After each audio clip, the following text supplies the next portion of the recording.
Hello YouTube, welcome back to my channel. Another quick video to do today. We're going to have a look at my Aerides houlletiana. I'm pretty sure I've pronounced that right. Yeah, Aerides houlletiana. So it's a monopodial epiphytic orchid from places like Taiwan and Asia. It's vandaceous, so it's very similar to a vanda in the way that it grows, its form. Produces these beautiful bushes or sprays of flowers that hang down out of the pot, which are sort of yellow and purpley. Apparently got quite a spicy, sort of zesty scent to them. This thing's not very happy. It hasn't been very happy for a while. I don't think it's getting enough air to the roots. I certainly haven't seen much root growth up until recently.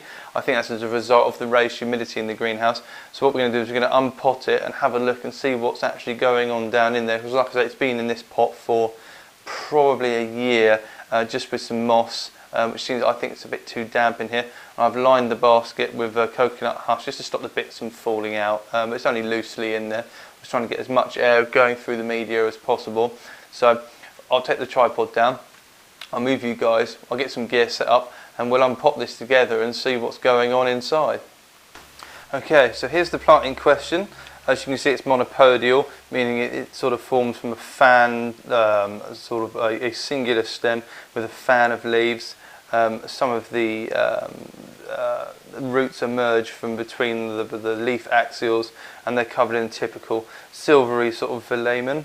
What I'm going to do, like I said before, it feels very damp in here. This is heavier than it should be, I think, for an epiphytic orchid which sticks itself onto the tops of branches. I just think it's too wet. So the best thing to do, I think we're just going to tip this out straight away, get rid of some of this old medium into this pot, and I've got some fresh fine orchid bark in here. There's some sphagnum moss, I don't know, there's a little bit of perlite mixed in. I'm not sure what I'm going to put in this basket as of yet.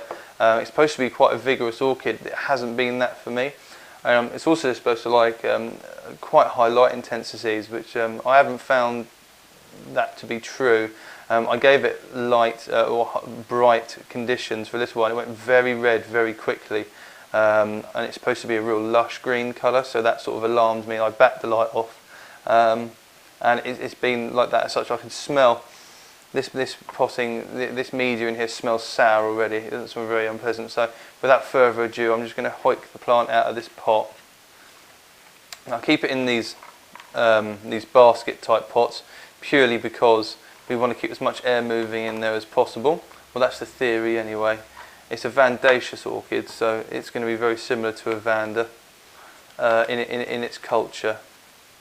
So I'll just whip some of this from around the outside.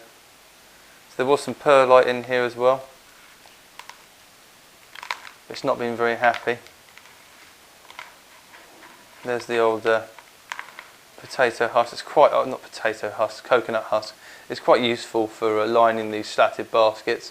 It lets the air move, but it really holds the media in there. So if we split this apart, we can have a bit of a better idea of what's going on. So I can already see this is the bottom of the media here, that these roots haven't really proliferated into it very far at all, and they're sort of a very, very sodden, and there's some death on the end of this one as well. This root's actually grown and then died back, so that's always a bad sign. So it was obviously, I think it was just being kept far too moist. I don't think it was happy in this medium. So that's all a load of old cack. We'll get rid of that now. And we'll have a look at the roots, and hardly any roots at all on this thing. It always alarms me a lot about the vanda orchids. I mean, obviously they rely on such a warm, humid environment to proliferate in, that they don't really need many roots at all. As you can see, this has got a new one emerging just in this leaf axial here.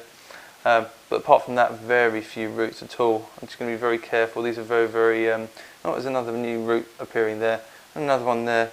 But these are very brittle, very easily snapped. I just want to see if I can just...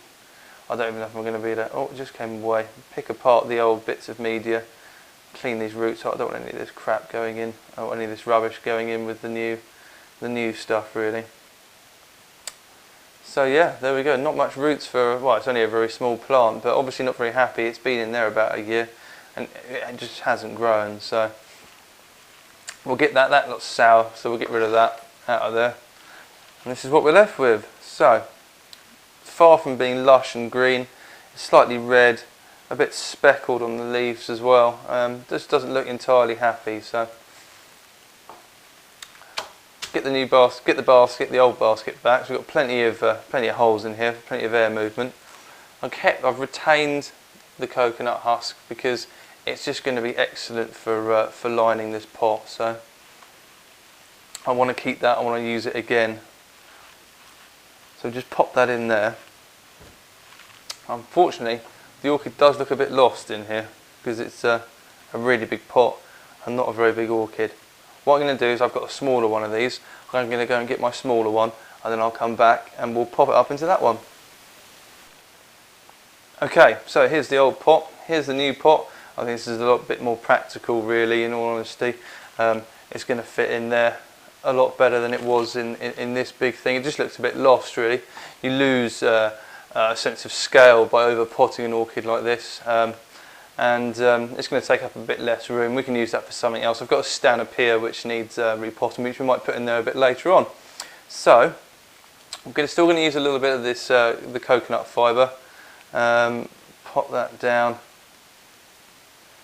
just into the pot like that. So I'm just lining the bottom of it, basically just to stop it from. Because I always find with these pots it just drops out and disappears out the bottom of it. That's all. I don't really want to do that. That's still going to give plenty of room for the roots to come out through the side of the plant and put the side of the basket if it wants to. Just bring the potting media over to here. I'm just going to put a little layer in the bottom there. So once again, it's just fine orchid bark and a bit of perlite. Let's position this guy in here kind of centrally if we can. What I'm going to do is I'm actually going to poke the corner of that root out through the bottom there already, and I'm just going to keep it pinched between finger and thumb and just put some of this media in that side and the same in the other side like this. And I'm pretty sure you can grow these just like a Vanda without any media at all if you're in a humid enough environment. And I know my greenhouse is pretty damn humid, but there's just going to be those times when I'm away or I'm not here and I'm unable to water, which could potentially be an issue. So I am going to put some media in just to hold it in place and hopefully anchor it a little bit better as well. And that will just give me the buffer, the safety buffer. So if I go away or I don't get a chance to water it, it's going to have some more moisture retention in the potting media. So that's in potted up, slightly off to one side. It's not going to be an issue because I'd imagine eventually it'll end up coming out of this pot if all goes well. So what I might do is just dress the top of this media with a little bit of sphagnum moss, just for aesthetics really more than anything. It'll help to a degree evaporation from the media, but not a great deal. I just think it looks nicer, that's all. Pop some of that in there. This will probably all dry up and shrivel up anyway, but it just looks better than looking at just bare media, I think. Looks like it's nestled in a little decay cavity or a little pocket on a tree where it would naturally have a load of mosses growing around it anyway. So we just pop them in there like that. And I'll get some wire and he can go up and hang up in the greenhouse. Like I say, the light's really dropping off now, the light intensity, so I'll be more than happy to have this guy up near the windows now or up near the top of the greenhouse where he's going to get some more light. So there we are, fingers crossed, this is going to be a much happier plant now. Thanks for tuning in. Don't forget to like and subscribe.